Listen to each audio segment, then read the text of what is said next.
Dave?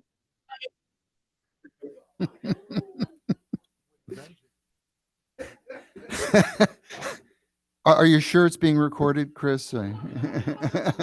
Okay. Almost lost my coffee. Okay. So I'll happy to turn it over to Dave or Chris to give us some information. All right, good morning, everybody. This would usually be the portion of our meeting where I discuss other business. One thing we have coming up next week is another LGC Lunch and Learn.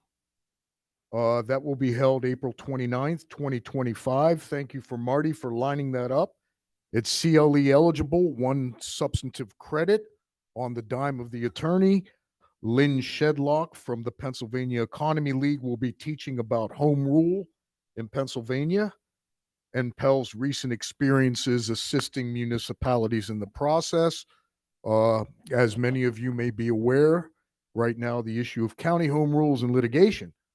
So there'll be some interesting topics to talk about and an interesting ground level view of the entire home rule process. The next commission business meeting will be held June 11th. As you may recall, because we are having our May 12th second public hearing on the Act 38 automated speed enforcement study that the commission is doing. We will not be holding a commission meeting the same week. So hopefully many of the members and many of our friends in the audience can attend that hearing. And Mr. Chairman, if you recognize Julia, she can give a sneak preview of the speakers for that. Thank you, David. Julia, you want to give us an update? Yes, thank you. So as Dave said, the next hearing will be on May 12th. At this point, we have invited representative from the National Motorists Association, as well as the State Association of Boroughs, State Association of Township Supervisors, and Pennsylvania Municipal League to speak at the hearing. Additionally, we are reaching out to, there were a few other interested parties that have either contacted us or were recommended to us to contact to discuss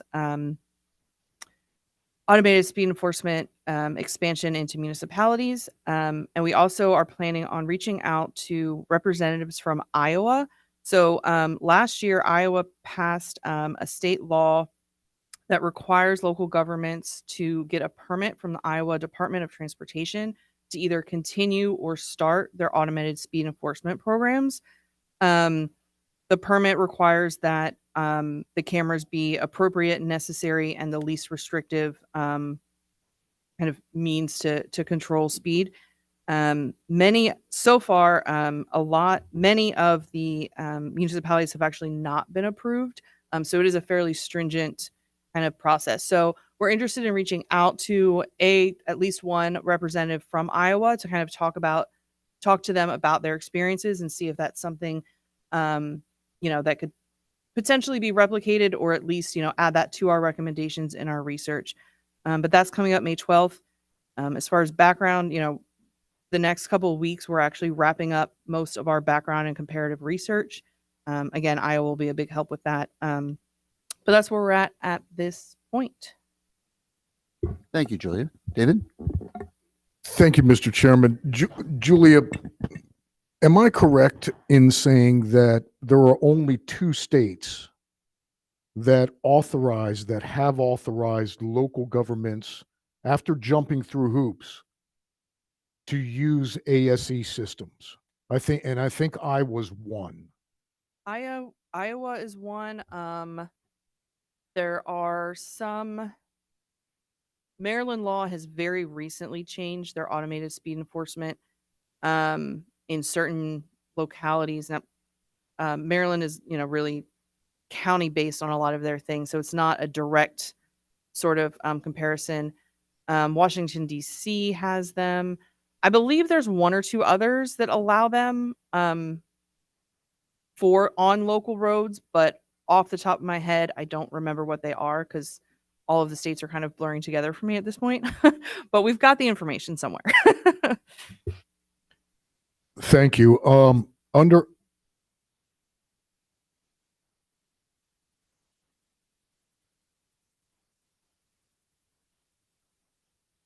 Senator Dush will be joining us virtually.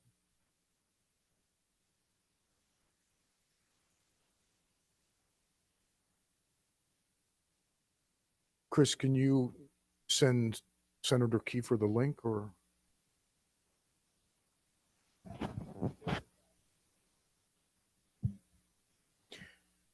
And Mr. Chairman, that's all I had under other business. So hopefully we'll see everybody for the hearing next week. One quick question too. Are both the lunch and learn and the hearing going to be virtual as well? Okay. Okay. It will be in person and virtual. But if you're an attorney looking for CLE credit, you must attend in person. Oh, I see. Okay. But for those members who might not be in town, they can participate by seeing the meeting virtually. Correct. Good to know.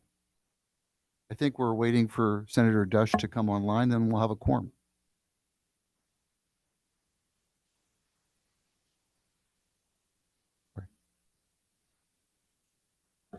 Oh, for the hearing. What time is the hearing, Julia? The hearing is 9 to 11.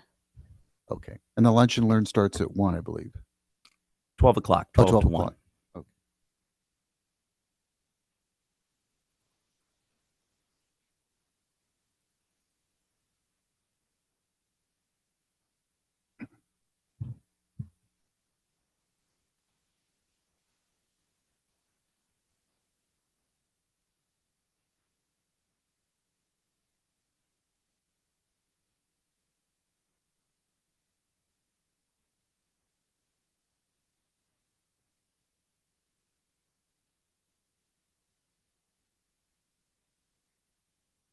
Okay.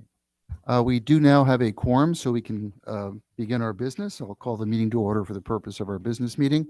And first order of business. Oh, and David, did you like to make the announcement as far as our recording? Our typical announcement. Good morning, everybody. This meeting is being conducted with member staff and public participation in person and by live stream and is being recorded. On April 3rd, notice of the meeting was posted on the committee meeting pages of the Senate and the House through the Legislative Data Processing Center. And members of the commission received direct notification the same day. The meeting agenda was posted outside of the commission offices and on the commission's website on Monday, April 21st, 2025. Thank you for that. Our first order of business is the approval of the minutes from February 26th and March 26th of our meetings. Is there any additions or deletions that the members would like to make to the minutes? Moved by Representative James to approve. Is there a second? Senator Kiefer seconds. All those in favor, please signify by saying aye. Aye. Opposed? Motion carries unanimously. Our next order of business is approval of the financial reports for February and March, and I'll turn that over to David. Thank you, Mr. Chairman. If the members would direct their attention to items 3A and 3B in their packets. In February, 3A, we expended $91,727.38. If you go to the checks, the only thing out of the ordinary course was on February 3rd, the reimbursement of a staff member for the costs of paper related to the distribution and printing of the second class township code supplement number 2. And also on February 3rd, the reimbursement of a staff member for a PBI publication, a municipal law desk book. On March, directing your attention to 3B, we expended $92,052.18, leaving the commission minus our 3-month mandatory reserve and our leave liability of $2.187723.31. The only thing out of the ordinary course in the month of March was house purchasing $339.16 on March 5th for labels and envelopes. And on March 21st, there was an association payment for educational expenses. So if anybody has any questions on the financial reports, I can answer them at this time, Mr. Chairman. Do the members have any questions or comments? Seeing none, the chair will entertain a motion to adopt the financial reports. Does anyone wish to make the motion? So moved. Moved by Senator Dush, seconded by Representative James. Any further discussion? If not, all those in favor of adopting the financial reports, please signify by saying aye. Aye. Any opposed? Motion carries unanimously. That brings us to item 4, which is consideration of additional items for our 2025-2026 legislative package. For the information of the members, we will be going over item A.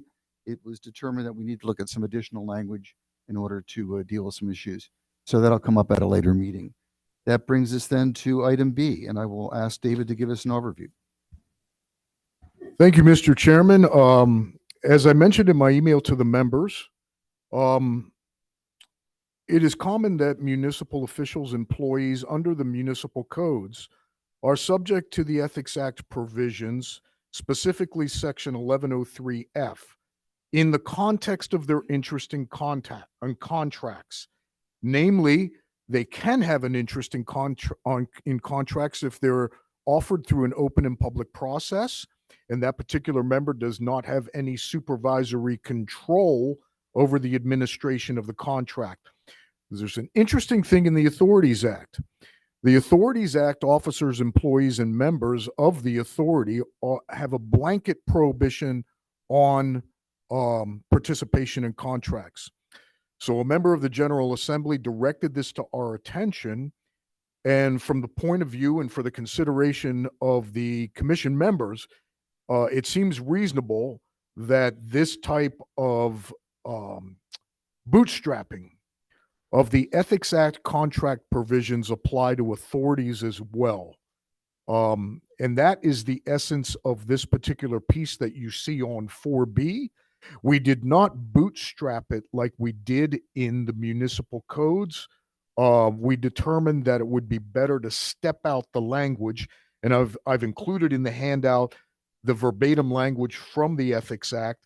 We've determined that it would be better to step out the language to make it more user-friendly for those board members, authority board members, employees, and officers.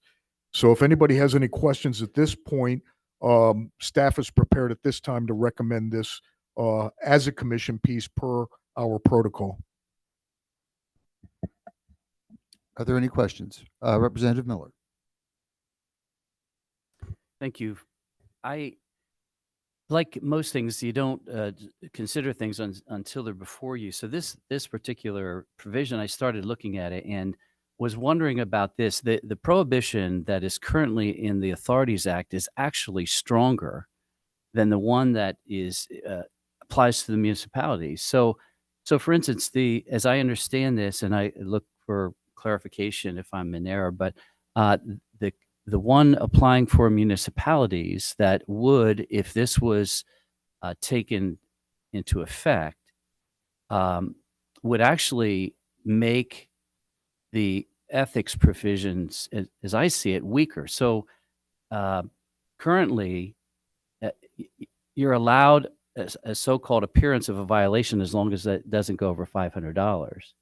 That's one thing. Secondly, you have 90 days in which to bring a claim, but after 90 days, there is no claim, even if it is discovered that there is an ethics violation. So it seems to me that the current language in the authorities code is actually stronger and better, and maybe we should be looking at the reverse and revising the current language in 1103. Thank you, Mr. Chairman. I think there was, and my discussions with the member are emblematic of why the expansion of the permission in the Authorities Act is at least a reasonable consideration. In this case, they were dealing with a small municipal authority. They needed contract work done, and there weren't a lot of contractors in the area, according to the member, that were capable of doing the work. One of the companies that was the authority board members company. Now, keep in mind, there is still a stipulation in this act, besides the fact that it applies to other municipal officials. There's still a stipulation in the Ethics Act that the contract has to be awarded through an open and public process. Okay. So you would still have a potential ethics violation, even in the municipalities, if the contract is not awarded through an open and public process. So that is all I can offer on that. That practicalities, as described to me and as are easily imaginable, would lend themselves to opening this up to vendors that may be serving on authority boards. Can I ask how that municipality got through that, given the current restrictions? They somehow did, and I believe municipalities would be able to do that if there is such a consideration. So I would still argue that that it seems to me we'd be better off at the bare minimum leaving this the same, and secondly, taking a look at 1103 to tighten that up. Senator Kiefer. And I only have one other thing to add to Representative Miller's concern is that while it is an open and public process, authorities are a lot more ambiguous, I believe, than a township or a borough or other municipality where you have, gone through that election process where you may have seen those names. And so that's a little bit more obvious to you, but authorities are just to the general public are a lot more ambiguous. And so they might not necessarily catch that open and public process. Point well taken. Is it the will of the commissioners to hold this for redrafting? Okay. In that case, we'll go over and see what the staff can do in terms of a revision. David, that brings us to item C, workers' compensation. Yeah, the next item was initiated by a resolution of PSATs in 2004, namely Resolution 2402, that I believe came out of Cumberland and Franklin counties. And interestingly, here we have some case law on this particular issue. The current case law provides in Section 601 of the Workers' Compensation Act that volunteer fire company members are covered if they have been organizing authorized fundraisers. There is nothing in there about participating in organized fundraisers, and we brought this to the commission at the end of session last year. And the case law on this particular issue did find in favor of a volunteer fire, horrible facts, a volunteer fire member and a child who were actually removing a banner after a fundraiser, and they touched an electrical wire that caused one permanent injury and one fatality. And if you will look at 4C, right after the amendatory language that we're offering the commission, you'll see, or while performing other duties of such fire company as authorized by the municipality. And in the case hinged on the fact that the municipality had cut an ordinance saying that the volunteer fire department could do such duties as authorized by their chief. So the record reflected that the chief had authorized them to take down the banner. So they did find that they were statutory employees for purpose of the coverage. But this language would actually broaden it, okay, to cover other active members. This does not cover social members. Other active members that don't actively engage in emergency service activities. It would specify not only organizing, but also participating in organized fundraising activities. And it would expand it to cover fundraising by rescue squads as well. I think everybody in the room is aware that there are a lot of issues with volunteer emergency service providers and fundraising issues. And that was probably part of the spirit behind this resolution at PSATs. So we thought this would be worthy, given that we were charged with bringing it to the commission in the new session. We thought it would be worthy of the members' consideration, Mr. Chairman. Thank you. Senator Kiefer. My only question is, was there any studies on the potential of fiscal impact insurance wise for these local fire companies. We do not have any numbers. I have not talked specifically to PSATs about that, but I doubt there's any qualitative numbers. That seems like a hard moving target to determine, what the potential numbers are of participants who engage in fundraising activities. I think that'd be hard to pin down. We could probably get some projections. No, I don't have a problem with this. My concern is, as everybody is experiencing, the inflation of insurance recently and readjusting and all of that, it's really hitting a lot of our nonprofits hard. So I just wanted to make sure this wasn't, one of these unintended consequences that they've done this and now they're looking at a significant financial impact.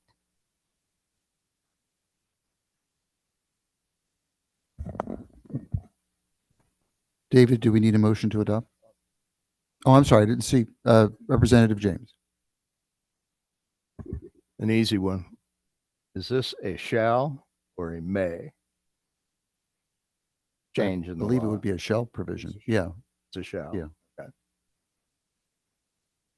Any further questions or comments? David? Thank you, Mr. Chairman. I think Senator Kiefer raises a good point, and I would like to shake the bushes a little bit on whether or not there would be any premium effects of this particular thing and perhaps bring it back to the commission for consideration. I want to be very careful about inadvertent consequences. And I think, Mr. Chairman, I don't know if you agree, but prudence is the order of the day. I think we should take a look at that. I think your point's well taken. If there's no objections, we'll go over this for today and it'll come up at our next meeting. That brings us to item D, sponsorship of the first class township code consolidation. David. Thank you, Mr. Chairman. Finally, and this is more of a discussion because the bill is not done with LRB yet. Chris and I reviewed the entire text and had some additional changes to make sure there was nothing substantively different in the draft. But as some of the returning members of the commission are aware, we frequently do these consolidations where we take the freestanding law after a revision. In this case, we worked hand in glove with the township commissioners and Amy and Caitlin and to get the first class township code modified. And then per our ordinary course, we let it hit the ground for a couple years. We see if there is anything else that needs to be done with the revisions, and then we bring it back for consolidation in Pennsylvania consolidated statutes. Why do we do that? Because if we have a bill in the future that we want to affect multiple municipal classifications, we can amend the county code, the third class city code, the borough code, all at the same time. And if things go well this session, the first class township code in a single bill, rather than separate bills that are more susceptible to being changed in the process. So consequently, we'll be bringing the first class township code this session.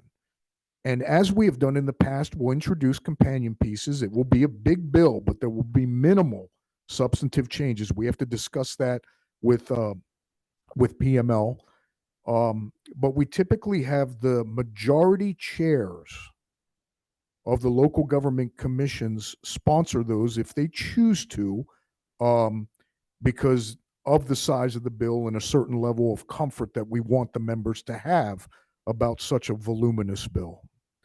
And keep in mind, we always add at the end of these bills shield language, which means that the bills are intended to be substantively identical and have the same legal effect, except as to specifically enumerated provisions. So that shield language, we always mention it when we talk about consolidations, is intended to reassure the members that the consolidations are intended to be mostly substantively identical in their effect, and only the change in form and location of the law is the effect of the bill. Do we need a motion to adopt, or are we waiting for the draft of the bill to come back from LRB?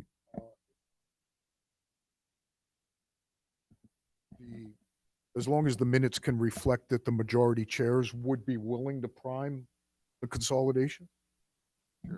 I have no problem. Senator Kiefer? She's in agreement. Is there a motion to adopt sponsorship of the first class township code when it comes back? Moved by Representative Miller, seconded by Representative James. Any discussion? Okay, all those in favor, please signify by saying aye. Aye. Any opposed? Motion carries. That brings us to item 5, update on Senate co-sponsorship application, and we have some additional items regarding House application that we want to discuss at that point, but I'll turn it to David. Thank you, Mr. Chairman. We have recently had some changes to the automated restricted sponsorship of commission bills. As everyone is aware, historically, commission bills were for the longest time restricted to just the 5 members of the commission in each chamber. We changed that policy in both the House and the Senate. Additional members can sign on to the bills after they have a number, but that's not reflected until the bill is amended for the additional members that sign on. In the Senate, we have initiated a new process where automatically the 5 bills are circulated by their legislative staff of each of the commission members. Whoever decides to prime it circulates it. The other 4 members of the commission or their critical staff sign onto the bill for the member.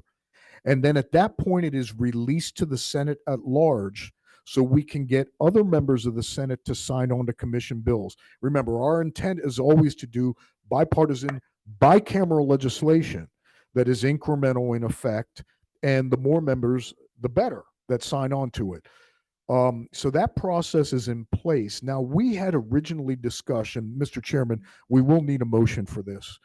We had originally discussed that after the bills leave the 5 commission members, that other members of the Senate be given approximately a month to sign on. But you and I were discussing this issue, and I wonder what the will of the commission is. That may be a little bit long. I'm wondering if there's any discussion on the part of the commission to perhaps reducing the month-long circulation time before we get a number, and get the Senate bill moving through the committee process. Any discussion regarding that? Representative James. So you're asking for our opinion. And I agree, a month is way too long. 10 days is probably adequate. In my experience, if you haven't looked at a co-sponsor memo within the first handful of days, you're probably not going to look at it ever. True. So Yeah. 10 days should be more than adequate. That was my feeling in my discussion with David too. And given the fact that we had some delays in terms of getting our commission package moving forward, I think a month would be too long in many cases. Perhaps as a way of ensuring a last minute addition of members, when we come to the last couple of days before the end of the 2-week period, it might be advisable to send the co-sponsorship memo out one last time. Just as a reminder. Any other thoughts or discussion? Representative Miller. I would agree with the comments made. And secondly, question, this applies just to the Senate. The House is not grown up enough for this type of consideration. I'm just curious. David and I had this discussion as well, as a matter of fact. My feeling was that the House should have the same option and that it should be done as such. Right now, the way in which we can be added is only after it's already been introduced and printed, which means your name doesn't appear if it's never amended. So I would recommend that we grant the same opportunity to House members to sign on to the bill before it gets a final printer's number and is introduced. I agree. And be willing to entertain a motion to, do we need a motion? Yes, 2 action.